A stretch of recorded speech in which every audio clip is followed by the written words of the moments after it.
Recording. We're recording. Yep, just started it. Hey, what's up, everybody? This is Three Hats coming at you from Greenville, South Carolina. I'm your host, Coleman Cowan. Is that how we should do it? You cannot come in that hot. I'm just channeling like my talk radio. Hey, y'all, this is. With your mic, that's definitely it. Hey, y'all, on the ones and twos, this is Cole Cowan with my black hat. Coming at you. Hey, you sexy little birds out there. Everybody ready for some smooth jazz tonight? I'm really jealous that I don't have a mic now. I kind of want one to. We can get you a mic. She's like my lightsaber. Hey, fellas. That does not look like a lightsaber. No one's going to know that's a lightsaber. That's a little. Yeah. All right. Let's see. Claw you have. Should we say who we are? Okay, if we're going to air the whole thing, or do we just just clips? We can, even though your name is right there in your bottom left. Yours is not. No, mine's not. Mine says Greenville Transitions for some reason, but I'll try to flip that for next time. How about we kick it off with a Chat GPT question? All right. We'll do a Chat GPT question, but I have a good question for you guys, just like more serious. Oh yeah. All right, yeah. All right, let me get on Chat GPT. Let me pull something up. And you want a recovery-based question? Yeah. So maybe a random ask Chat GPT to shoot us a random question that has to do with addiction recovery, or give us a random topic that has to do with substance use disorder. All right. While I'm doing that, everybody's got to play What's Been Going On. What's been going on? How was everybody's weekend? Ooh. David, you go first. What's been going on? I love this segment. A little bit's been going on. I traveled this weekend to Ohio to an in-laws.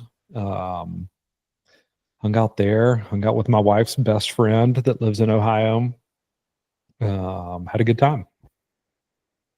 You kept my dog for me while I was gone. That was a huge help. I really appreciate that. Yeah, we love some Wilson time. It was a lot of fun. He's a sweet boy. Got some good outside time. Was he tired when you got him home? Or yeah. Pretty normal. Yeah, he was tired. Low key, I kind of thought he was sad to be home. I think he wanted to go back to Cole's house. Well, does have little buddies there. I mean, that's the first thing that Campbell said this morning when she got up. She goes, "Is Wilson gone?" She wanted to know immediately. Oh, yeah. This time Wilson's a little extra fluffier right now, Lucas. So this time when I dropped him off, I brought his hairbrush, and I was like, "All right, girls, I need y'all to do me a big favor. Wilson wants his hair done every night." They were excited about that. They did a pretty good job. Yeah. Pretty good job. Yeah, he has some eye boogers. They refused to clean those. I had to do that. Yeah. He's been getting bad eye boogers lately. Mm-hmm. Lucas, what's been going on with you? What's been going on? Nice.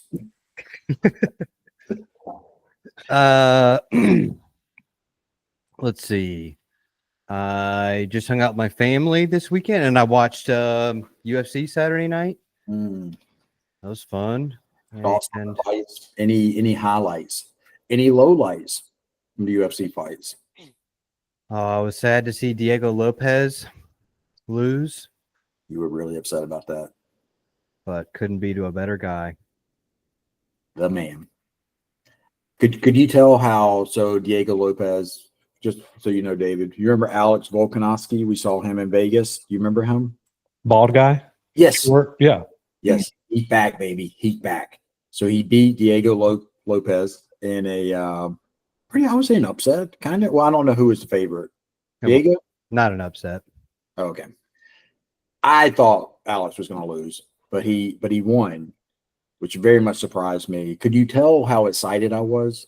Because I tried to really curb it and smush it down because I knew some people in the room, like yourself, were a little upset about it. Didn't y'all think this guy was like the man? He was just going to come into the UFC world and smash people when we saw him in Vegas? He had no. At that point, David, he had been a champion for quite some time, like 4 years, and he'd been smashing people. Okay. But Right. Diego is an up and coming fighter, so it was like a big fight for him to get. Yeah. Anyway, could you tell I decided, Lucas, or did I like do a good job of keeping it low key? Cole, I could tell you were excited. Okay, Did you get into Last of Us at all, Lucas? I have not. I'm trying to get my wife to finish watching Sopranos because we're like 4 episodes from finishing the whole series. And so I really just want to tie that up with a bow before starting something new. Yeah. But I can't wait to watch it. Well, it's just 1 episode out, right? Yeah. Right now? Yeah. Yeah, I'm sure it's really good though. Looks good. I saw a preview. And then I re-downloaded the first game so that I can play that whenever I get free time. And yeah, just no free time to play it, but That happens when you have a newborn. figuring it out. Mm-hmm. And then yesterday I was over at the house some and all good stuff there. I think that was it. Pretty boring weekend from me. Nice, Lucas. Very nice. Very uneventful. Yeah. What about you, Cole? Yeah, we have Mr. Wilson. That was great. Let's see. A lot of yard work.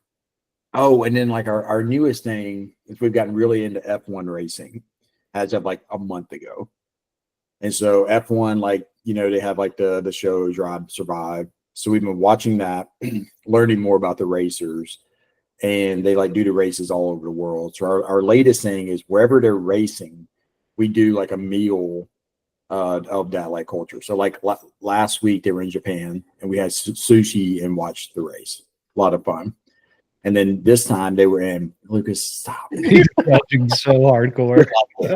This race they were in Bahrain, which is like a country kind of in the Middle East. They made this really good like chicken and rice, like seasoned, like almost like a crock pot type of meal, but like simmered for like 2 hours. Ate that, watched some F1, took a nap.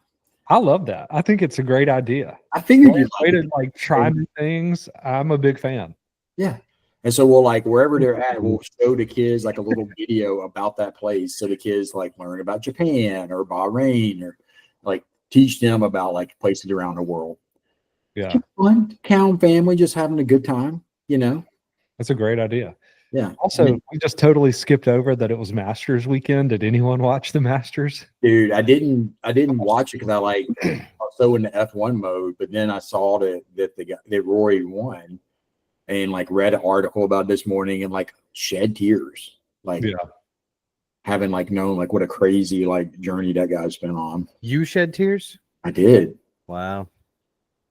Because he's been trying to get this Grand Slam. He's only the 6th golfer in history to get it. Mm-hmm. He's come really close to winning the Masters a couple times, and he's been searching for, I want to say his last major win I think like 11 years ago. So he rattled off like 3 of the 4 major wins between like 2011 and 2014, and he's been trying to win the Masters this whole time and finally got it. So it seemed like a shoe-in, and by like late 20s he'd get it, and didn't get it till he was 35.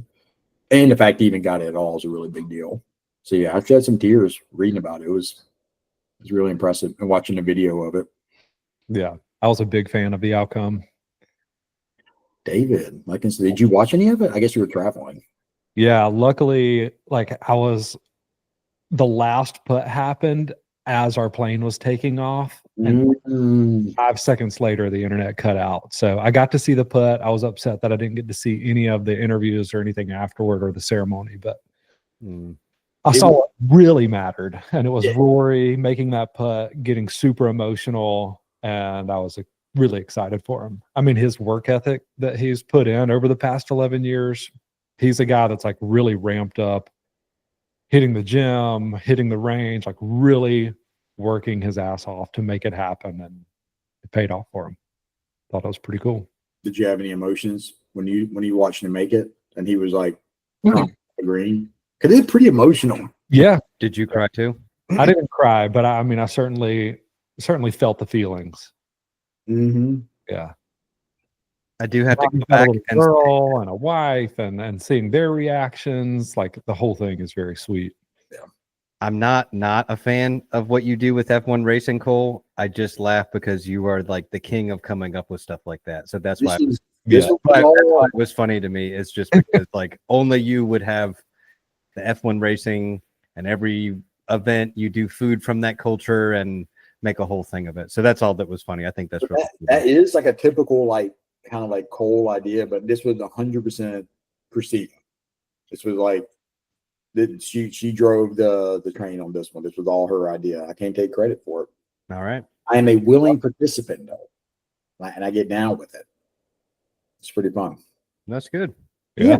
For sure. ChatGPT has a random question for us. What do we have? This will be for you two boys. So if your recovery were a movie, what genre would it be and who would play you? Now, a couple things on this. The question is if your recovery was a movie, not if your addiction. But if you want to lump them together, that's fine too. But who would play you and what would the genre be? Interesting. Oh man. You know, I'd love to say a drama and George Clooney, but that is so far from the truth for me.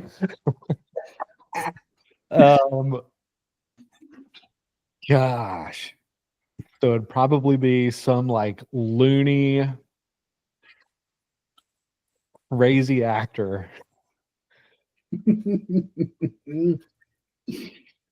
I can't even come up with a It'd good be one. really funny actually if y'all answered this for each other, since you two go back to pretty early on in each of your recovery stories. If like Lucas answered that for like David, having had like a front row seat. I mean, for the people who don't know, I mean, like David, you've known Lucas since he essentially like day one, more or less, in his recovery journey. Mm-hmm. And but you at that time were really early in your own journey. You were only like what, maybe 2 years sober, a year sober. 2 or 3. Yeah, 3.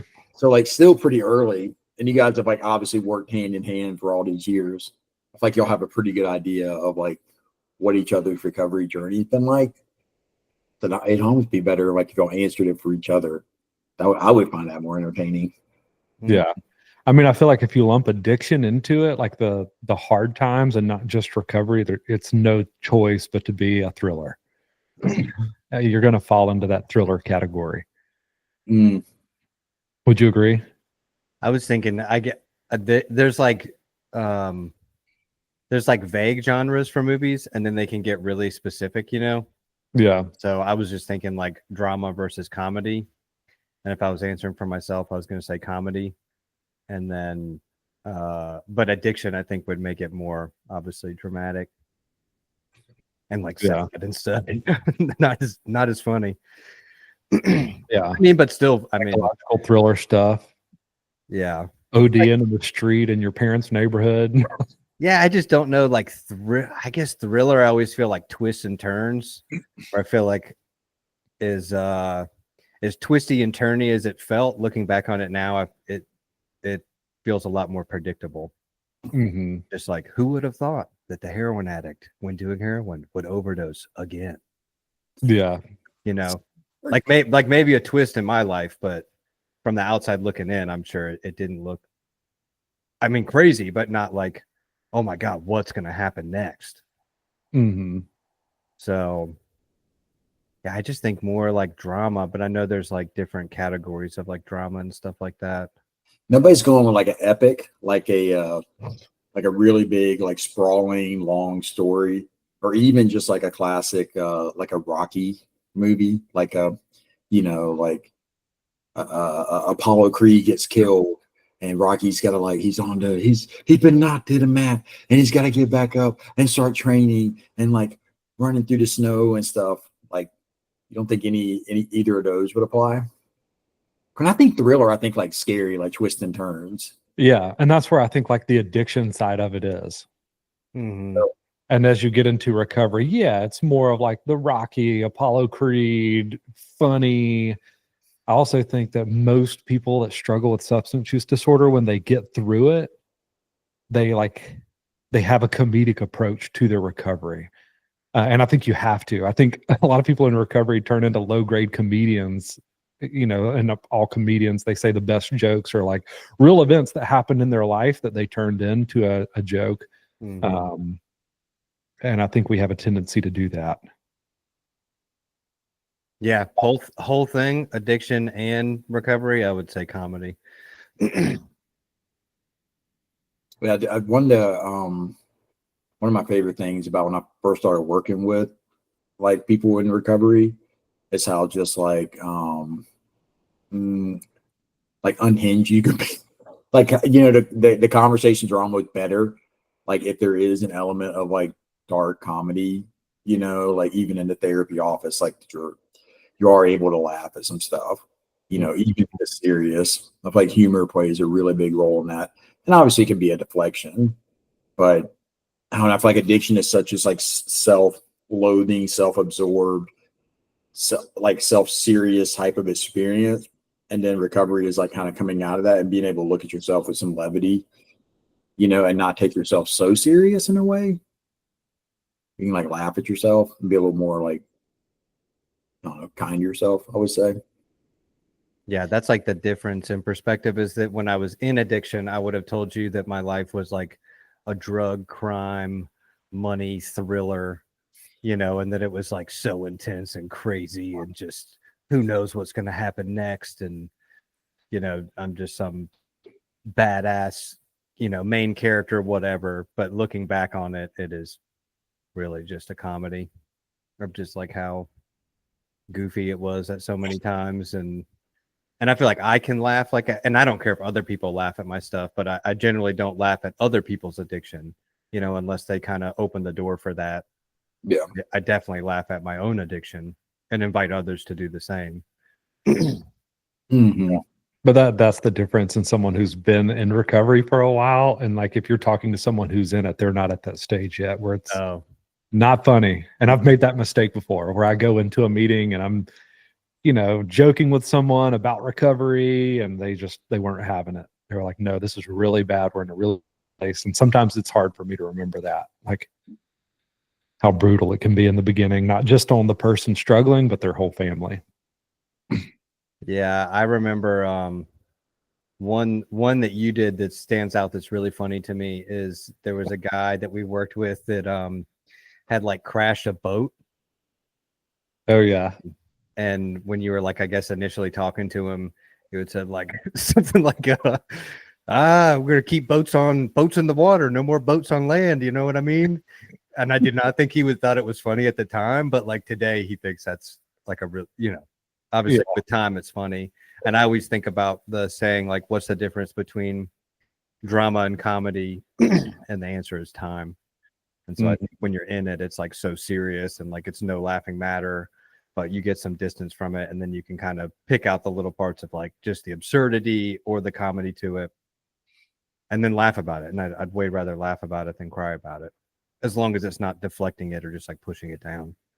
Yeah. I'm trying to go back to who I think who would play Lucas in his feature film, and I cannot figure it out. Well, it's weird because it's like, is it somebody that is supposed to look like you? Is it somebody that's supposed to act like you? I mean, I guess they're an actor. I was going more on act. Like who would be able to act that out? Oh, that's tough. That is tough. Yeah. But I mean, they're all actors, so I feel like I'd kind of give the acting part to anyone as long as they're a good actor, And I'm gonna go with like a Robert De Niro. Like a mostly serious guy who can be funny, who can laugh at himself, but it is also like very black and white.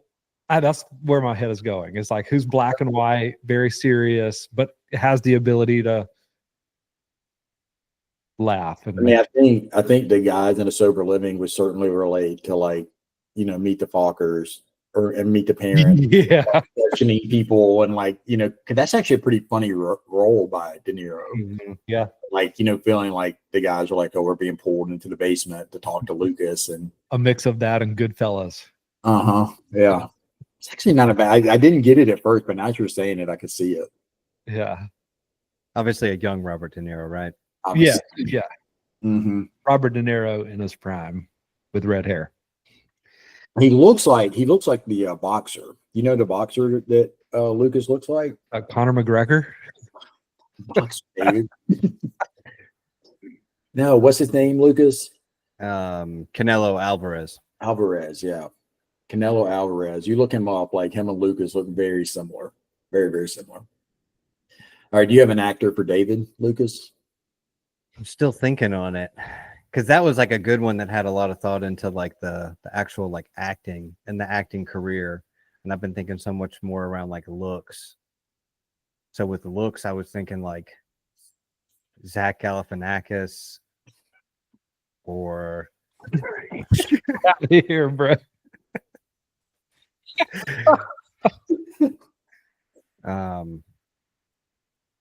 Seth Rogen. I'm trying to think. You know, I could see. I got two for David. Who was the guy who played he had like the fake ID in Superbad? McLovin. Yeah, maybe that guy. No, I'm just kidding. That's good. God, dude, I'm getting ripped apart here. I think give David. I think actually like Bradley Cooper could be an interesting one. Oh, dude, Bradley Cooper's really good. He gets it, but then he also, like, I think can spin out, which David can definitely do. Like spin out, but it's almost like in a really funny way. I think that would be a good one. Yeah. And then also, I can't help but think of Josh Groban. Just when David busts into like song mode. Start singing Josh Groban for sure. Yeah, like so when he starts singing, and David's actually might be a musical. You know what I mean? Like, that might be his. I'm dancing in La La Land, bro. It would have to be a musical. It would. Yeah, dude, musical Josh Groban for sure. Yeah. I guess it could be musical and Bradley Cooper. Me too. There you go. Star is Born. All right, Mhm. that's it. Or even Hugh Jackman. He's a musical guy. Yeah, that's Wolverine, David. That's very main. He's Okay. also in a few musicals. Yeah. On Broadway. Yeah, I think just Hugh Jackman maybe a little too intense. Josh Groban, because he's like been in some movies and TV show. He was in The Office for like I think a season. He was like just like extra character, played like someone's brother. Was he really? I'm almost positive. So I know he's like done some acting stuff, and he's like funny and light in that, but then also can sing. I think musical Josh Groban, good looking guy too. I think he has it way too together. Josh Groban is like he's on it. But it's he's an actor at the end of the day. Yeah. He just who like fits well enough. You know who I thought you were going to say? Who is like Robert Downing Jr. Like how spun out he can get in like Iron Man. Yeah, that's a good one too. And then obviously like the life. Actually, he's got the experience. Yeah, Similar experience. No, there's a lot that could fit for you. You're really just a canvas, For sure. But thank you, ChatGPT, for the question. Yeah. Thank you, ChatGPT 4 for sponsoring this video. Yeah, I have another question that came up last week, and in like one of my sessions, but I wanted to pose it to both of you guys. And Lucas, we already talked a little bit about this, but the question was like, in Greenville Transition's been around for what? How many years now? 8 years. Mm-hmm.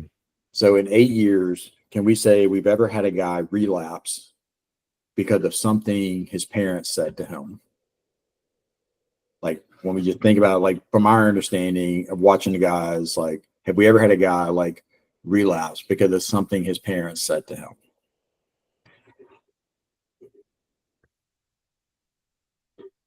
David, what do you think? I would say no. Lucas? We already talked about it. So it's kind of not fair. Because I initially, same thing, David. I was like, oh no, I don't think there's anything like a parent like having a hard conversation or a boundary or something. And then the guy went out and relapsed because of it. But then Cole brought up a good point of, except for telling them like, hey, you can just come back home, or why don't I just get you out of there and get your own apartment, or like some of those types of things that I wasn't thinking about that. Yeah. Well, and I would still consider that like aiding the process, but not Yeah, and that's where I started, was like, decision. nothing that anyone says to me is what makes me relapse. Mm-hmm. There's like, I have autonomy, and I can blame it on other people, and I can blame it on other things and situations and stuff like that. But I think the longer you've been in recovery, the more you see people go through, crazy, horrendous, awful things and stay sober through it, and don't use that as a justification for relapse. Yeah. So that kind of takes that away. But I know in the beginning it's a lot harder, and you don't have as much of that. It doesn't feel like you have as much of that autonomy, and you're not like in control as much, I guess. Mm-hmm. Yeah, it's interesting talking like to the families who worry about that, like worry about having a hard conversation with their son and how will he handle it. And I think there's probably a lot of layers to it, like where that fear comes from. I think some of it is like kind of like the addiction manipulation process that had been set up for usually years beforehand of like, look what you made me do, or kind of like I'm just gonna like push against any boundary you put up. And so there can become this like manipulation of like I am very responsible for like what this person does based on telling them no or yes or whatever the case is. I think there's also like usually a pattern of just like conflict avoidance. Probably that goes back generationally, like just not wanting to like have a lot of conflict. Maybe the parents, I think growing up in a home where there's either no conflict or what's more common in a home where there's a lot of conflict. And then the parents don't want that to happen with their children. So it makes it really hard to like speak hard truths, and like you get scared about hurting your kids. So I think like those are like just some of the layers that they go into why it's like it's really easy for parents to get scared that they're gonna like disrupt their son's recovery. I think also too, like we see, guys come to us and they're doing really well and like putting together more recovery time than they've had like maybe ever. And then it becomes like, let's not rock the boat. Let's not ruin it. We got all this momentum. Let's not rock the boat. Let's not, have tougher conversations about boundaries or our own feelings or how things make us, like how things have impacted us. Let's just not rock the boat, but I think it's really hard for the guys because then they know that people are like, and sometimes they think they want this, but people are kind of handling them with like they're a piece of glass, you know what I mean? Like extremely fragile. And that becomes problematic because then they're like not being held to a higher expectation and not gaining like any confidence through like having to really push themselves, and how to deal with hard truths. And you kind of know when people are like babying you. Mm-hmm. You can feel that as a person when people aren't really like, speaking the truth to you. That Yeah. can feel kind of inferior. So I don't know. I think like the answer, yeah, you guys kind of said it. Like, never have had a guy who's like had a relapse that was caused by his parents. There may have been aiding, like I think you used that word, David. Like it may have been like aiding him by not holding boundaries. But I've also seen parents who did not aid at all and the guy still relapsed. Yeah.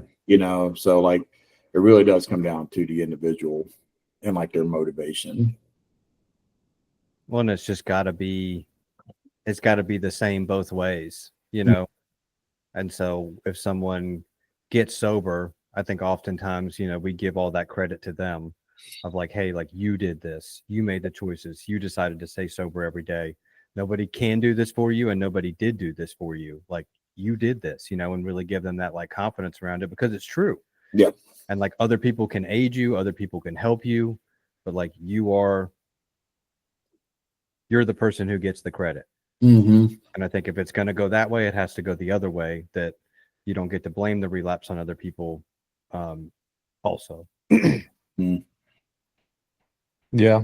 I don't know. As you're saying that though, like I genuinely feel like I wouldn't be here today if it weren't for like really key people in my journey that were like moving me along that path, especially in the beginning stages of like people to take me under their wing, to teach me a new way of life. So, and I just say that to say that like it's also not good to take all the credit yourself for recovery. No, not all the credit, and no person is an island. And I think it takes a village, but I think at the end of the day, we know that like everyone can do everything for you around you. And the second that you take that away, you go back to addiction. Mm-hmm. So like it can't be just them. At some point, like the individual that we're talking to, like they're the one that has to make the change, make the difference, flip that switch, whatever it may be. But certainly with a lot of help from other people. Mm-hmm. Yeah. Yeah. And I mean, I think too, like we see that like people come to us and they're different stages of change. Mm-hmm. I mean, I think I know it's not always like we do the best we can to be consistent with every guy, with every family. And then it depends on where they're at, like how receptive they are to like what we're like their history, what they've been through, to how receptive they are to like each of us. There may be a guy that like connects really well to David or connects really well to Lucas, but not so much to me, or vice versa. And that's just because they're different personalities. But I mean, there was something about like, I mean, it's like a higher power thing, David, but like when you were like getting sober and people were put in your life, like if you were receptive to them, you know what I mean? There were things like outside of your control and you're like, okay, yeah, I want to hear what this person has to say, or I'm like, I'm interested in what they have to offer, Yeah.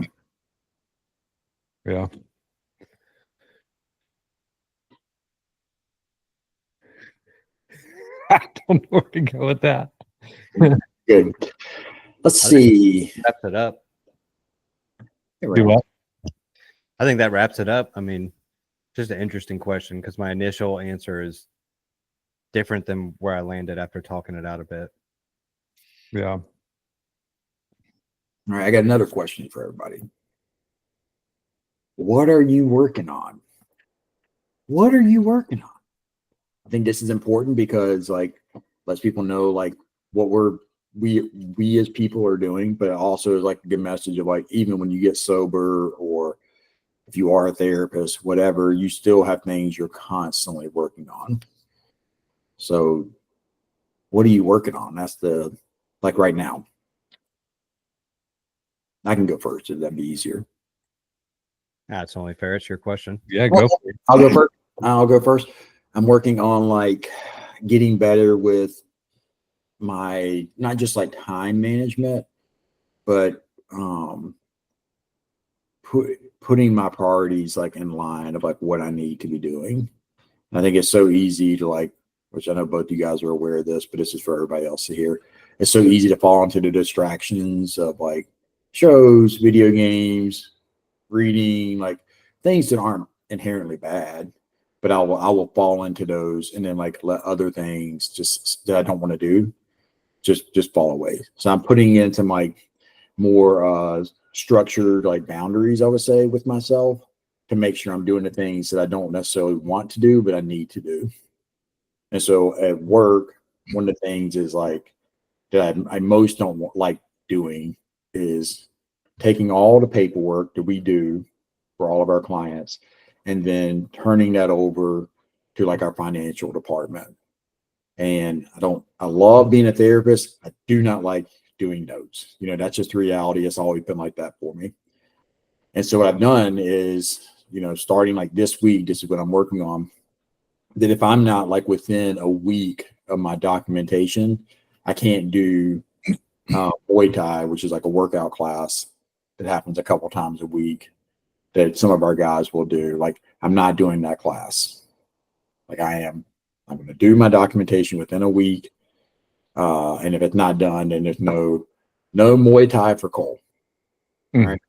And then the other one is at home, same thing. Like, I'm not starting a Zelda game that I've wanted to play for several months now. Not starting Tears of the Kingdom until I have my 2024 taxes like sent off to my accountant and I've done all my work on it. Put no boundaries down. So that's what I'm working on. Just like getting better and more diligent with doing the things that I need to do. Because I'm just tired of this feeling of like it dangling over my head. I know I need to do this. I'll get to it. I don't. And then I'll spend, several days just like in an unhealthy way, just like knocking it all out because I'm a month behind. And it's just miserable. And I'm just tired of that pattern. So I need to get better with like having checks and balances in my life. So that's what I'm working on. Some might even call those vows. A couple of times. I'm doing vows. Yeah. I like it. That's good stuff. For me, I'll go next. I think one of the bigger things I'm trying to work on right now, I would say I'm not doing the best job at it, is just trying to recognize like where I am in life in the moments and appreciate the moments a little more. I really struggle with that, as both of you know. And I was listening to a podcast last week where this guy, I don't know why this kind of set it in my head again, but this guy was like hiking in Hawaii and they left at like 2 a.m. to go on this hike to get to the top of the mountain. He really didn't even ask himself why he got up so early, but it was so that they could be at the top of this mountain for sunrise. So they're like through the dark, through the night, clawing their way up this mountain. They finally get to the top, and just as they do, a few minutes later, the sun starts to come up and you have this beautiful view. But he said all he could think was like he looked at another mountain in the distance and he turned to the guide and he was like, what was that mountain over there? And how long does it take to get to that mountain? No, you have to take a boat. Like, then how long does it take to get to the top of that mountain? Is it similar to this mountain? And the guide stopped him and was like, you need to learn how to appreciate the mountain that you're on. And it hit me. I was like, God, dude, that is me if I've ever heard it. So I'm like trying to bring gratitude list back right now and just appreciate the moment a little bit more. That's where I'm at. That's one of the big things I'm working on. I love that, David. I second that. Or I'm very supportive of that. I think that's great. Thanks. I think my addictive nature, like addictive personality, kind of forces me to want to like always move a field goal post or always chase the next thing, bigger, better. Nothing's ever good enough. So yeah, I'm trying to catch that a little bit more. Not that I don't think I'll ever be perfect with it. I think it's just kind of hardwired into me to some degree. But yeah, goal is just to catch it a little bit more. There's a little like it's not a meditation, but it's just like a 5-7 minute talk that Sam Harris did that I heard on his like meditation app a couple years ago that really hit me. But it's called The Last Time. And he was like, for most of the things in your life, you're going to have a last time and you're not going to know what happened. Mm-hmm. Like there's a few that are very like decorated, like, oh, this is my last day of high school, or this is my like last day before I retire. But he's like, most things in life, you have a last time and you don't even realize it. And trying to like take little moments and like be very present. Like this could be the last time I'm on this mountain in Hawaii, for example. Mm-hmm. The thing that really hit me was like when I first heard it, my kids were younger. This is probably like 2-3 years ago. And he said, like, there's gonna be a last time you pick up your kid. Mm-hmm. And at that time, I think I had like probably like a 4-year-old and a 2-year-old, maybe a 3-year-old and a 1-year-old. So there was a lot of like holding them. Yeah. Like, dang, that's crazy. There was like a last time my dad picked me up. There's a last time my mom picked me up and like didn't even know it, and like there'll be a last time like I do that with my kids. And that's already like happened. Like there was a last diaper didn't know when that diaper happened. It was the last time I like swaddled them and put them in their crib. Didn't realize that. Like I couldn't tell you when exactly that happened.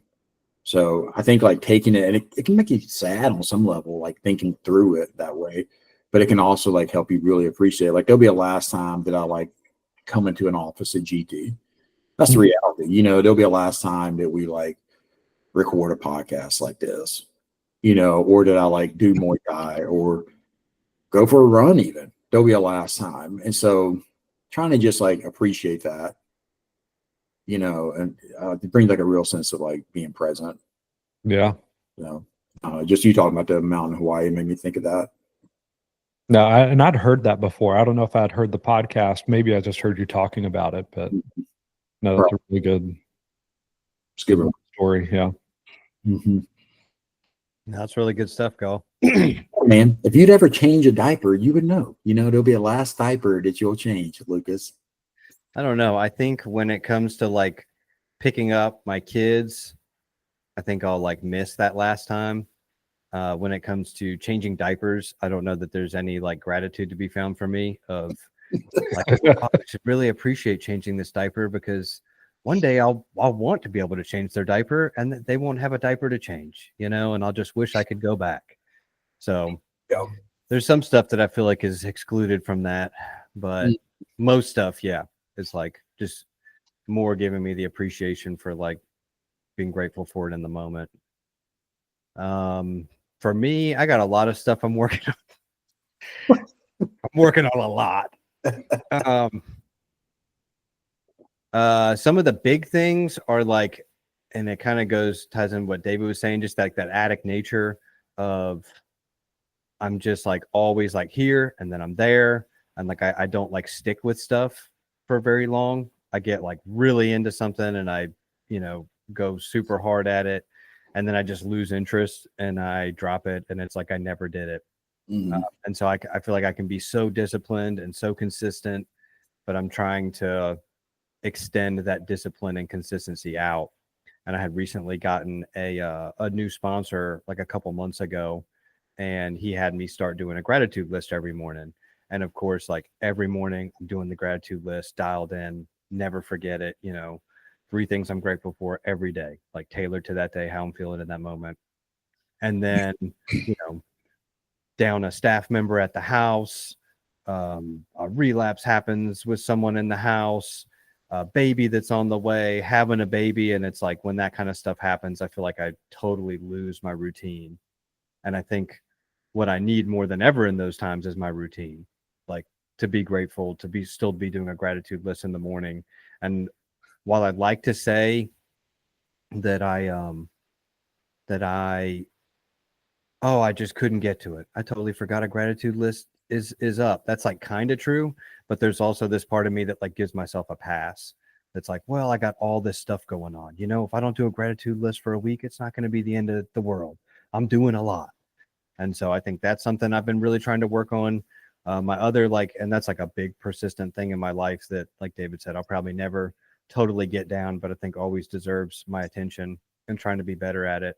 And then the other big thing is and it kind of ties in with what you were saying, Cole, is like my time and time management and procrastination and putting things off and using my time more wisely. And I think that's always been a persistent issue for me too, that I'm trying to get better at and give more attention to. And I found that like in marriage therapy and individual therapy, I have like a serious fear of like not having enough time for me, and that people are just going to like use me up and spit me out. And if I give people too much of my time and I say yes to too much, I'll never have any time for me. And so I think like challenging that narrative that it's not true. And then B, like when I get my time, using it more wisely to unwind, to do things I want to do, you know, whatever. Because I'll have these pockets throughout the day, but I spend it like scrolling on my phone or just like sitting on the couch, you know, just like nothing really productive or good that kind of fills me back up. And so I think that's something I'm trying to be more mindful of too. So those are 2 things that I'm working on and that I'll probably be working on for the rest of my life. Yeah. Yeah, I mean, you just brought up another big one. Is just phone usage for me is a thing I need to look at. And it's so hard to figure out what the line is when so much of my work is done with a phone, with a computer. And then I can quickly go from like, oh, I entered that email to now I'm on TikTok and I don't even realize I just made the switch. It's like, oh gosh, what am I doing? I need to go back to these 5 other emails that I haven't even looked into yet. But I've got to do some tweaking in that area as well. And you know where I think it comes from too is that it's always like these little like 15-30 minute pockets that I get in a day, which don't feel long enough to do anything that like I really want to do. So it's just like, like the only thing I can do is just like play a little game on my phone or just like scroll Instagram real quick, because I don't have enough time to go into my office and turn on my computer and play a game I've been wanting to play. I'll get 5 minutes into it and someone's going to come knocking on my door wanting the diaper changed or whatever, you know? And so it's like kind of, to some extent, it feels like all I can get away with. And I think, again, that's like another narrative that I need to challenge more and try to find like ways around. Yeah. All right.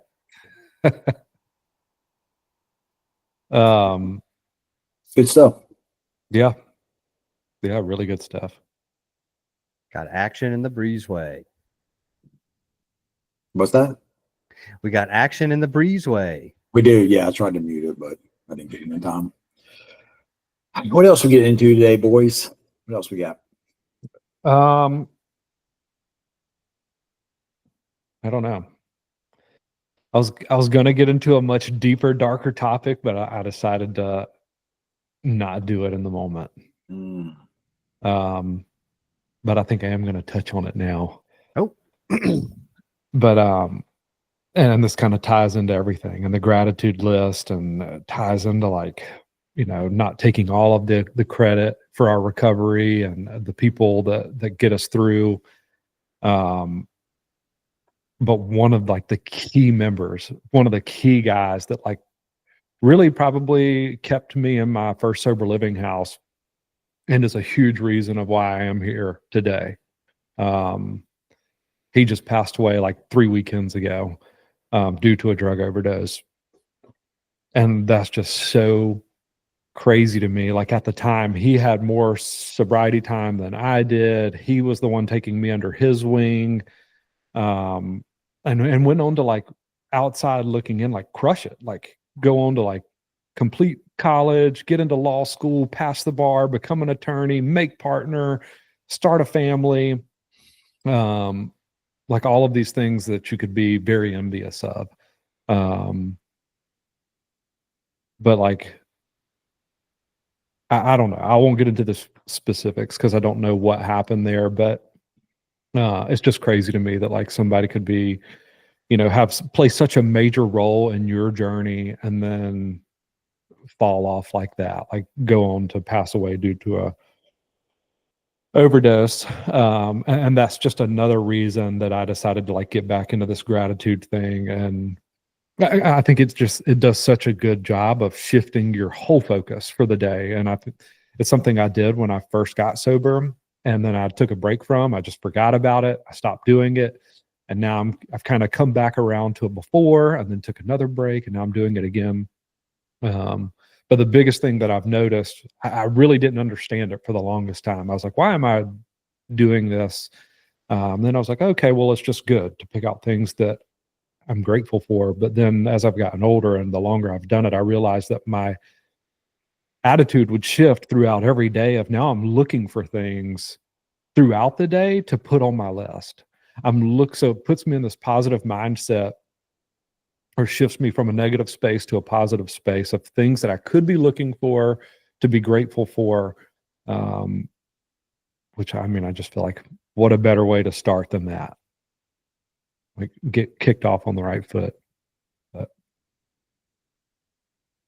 did you feel, with like losing your friend, it was kind of like with like a wake up call of sorts of like, man, like it can, like addiction and relapse, like so sneaky and such a slippery slope. Like I need to like look inward, like what I need to be practicing more. Is that kind of how it it came to be? For sure. Yeah. I mean, I think there were multiple things, but I think that was a big factor in several areas of like, it's a good reminder, right, of what can happen if we're not taking care of ourselves, especially when we come from that type of a lifestyle. Mhm. And it also kind of like lit a fire under me of like, what else should I be doing? Like,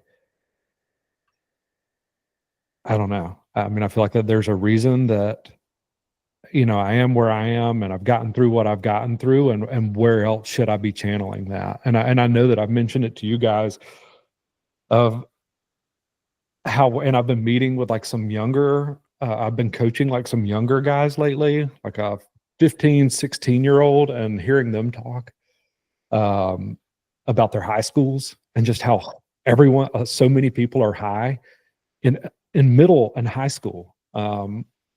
Which I don't know why I say it like that, because I was certainly high in middle and high school too. But it seems much more rampant today, and much more, at least in my mind, it sounds like it's easier to get substances. Like they can just go to a gas station or go to a vape shop and walk in and be 15 years old and get Delta 8, Delta 9 gummies. Now there's a new substance called 7-hydroxy that kind of mimics opiates or fentanyl. And it's, they're like nodding out in class, drooling on themselves. And I don't know, because I'm thinking back to when I was in high school, it was more of like, and Lucas, you can attest to this, but like salvia and bath salts. And there were still those things at vape stores. They were just maybe marketed and packaged differently.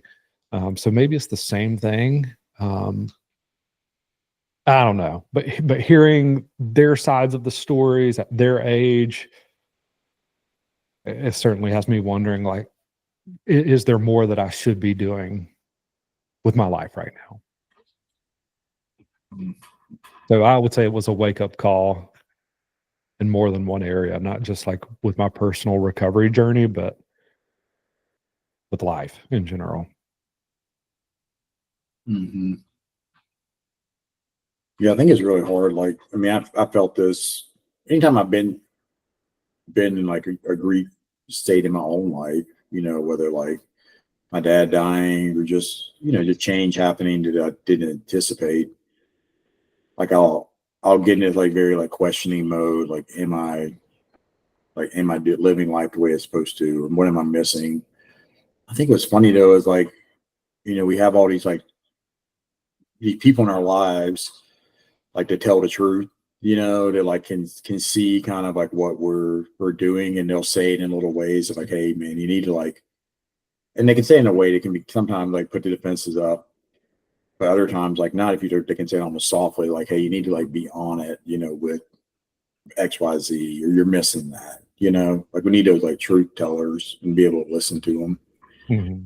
Because I know the gratitude thing, like sometimes it takes something big to shift us into a place of that. But I mean, I know that's something that, the three of us have talked about, like, like taking moments for that. And so the fact that like you're able to do it now is, I think, a really good thing. But being able to listen to like those truth tellers is really important, Mm-hmm. Because even like what I was saying earlier with like putting more like checks and balances in my life, I feel like a lot of people in my life have probably been telling me that, and I just haven't really been wanting to hear it. You know what I mean? Or been like alluded to, and I'm like, like, and I'll just like brush it away. So I don't know what the secret is to like where to click and be like, oh man, like I do need to be practicing more gratitude or more discipline or whatever. But I think there's even an opportunity for gratitude when you start doing it. You're able to hear it, Yeah. Oh, certainly. Yeah. And it makes me think about, and I told David this the other day, but I don't think I told you, Cole. Just like in relation to that, I was thinking back to a guy that we worked with early on at GT, and there was someone that I knew in like 12-step recovery, and I think he had like just moved up here.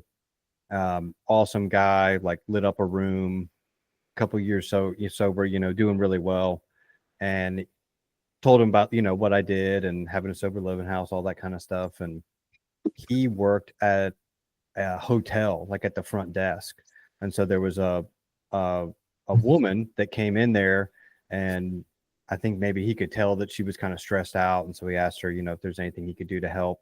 And she said, well, my son is in like a psych ward around here. Like that's why I'm here, because he's in drug-induced psychosis and I don't know what to do. And then he said he gave them our number, and she called, and he ended up coming to us, and rough shape, like drug-induced psychosis, but got better. Left, went back to college, graduated, long-term girlfriend. I mean, just doing so well, like probably now 5-6 years sober, and like really living the kind of life that everybody wanted for him. Well, that guy who had made the recommendation passed away end of this past year from an overdose. And just always kind of makes me think of like, you don't know like who's going to help you. I don't know who's going to help me or who I can help. And just because somebody was along the way, further along than me, and then they relapse or overdose or whatever, I don't know, just that like it doesn't matter at the end of the day, I don't know, not doesn't matter, but the thing that it's like you have to have so much sobriety to help somebody who doesn't have it, or you have to be further down the road to help someone who's just starting on that road, and then you have to like stay a proportionate amount ahead of them, where there's people kind of getting knocked off the road and coming back on, and you never know how you can flip it around where then you're helping that person. Mm-hmm. But just never knowing who's going to help, and the kind of the weird connections that happen. Well, we can get in this very like hierarchical type of mindset, where it's like, well, if I have this many years sober, then I should be helping this person and they can't be helping me. Or if I'm a therapist, I'm supposed to be helping a client. They're not helping me. And I think it takes a degree of humility, to be able to like talk to somebody who, like even for me, the therapist, like I learn a lot from my clients, like not just like about like drugs or alcohol, not that. Like I learn a lot from them about like relationships, things they're doing in their lives that are working.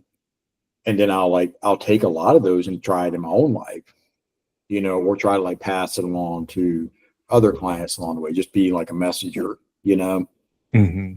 And I think like that receptiveness to like always like being willing to learn from the people around you is a really important trait, Mm-hmm.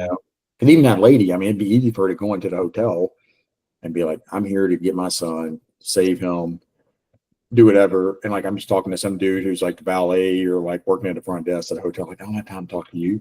But she's willing to like talk to him and then hear from him, like get help of like how to get help. Like there's no like, it was a very humble thing for her to do. You know what I mean? And then that led to her son, like being able to have like access to a place where he was able to get help. So I don't know, that humility thing is super important. And constantly trying to learn from other people. Yeah. Yeah, that's why I think it's huge working with, on the sober living side, the guys that we do, because they're all just like reflections of me, Mm-hmm. and like where I've been and how I've thought. And I don't know, it's a good reminder for me that like just because I am where I am now doesn't mean that I've always been here. Yeah.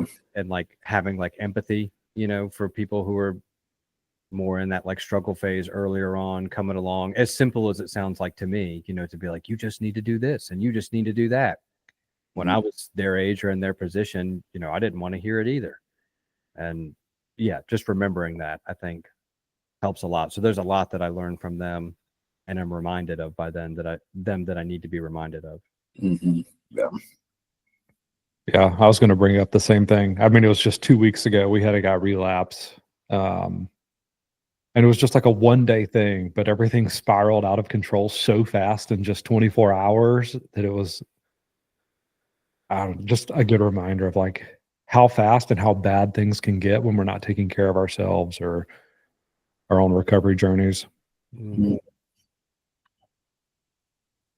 Yeah.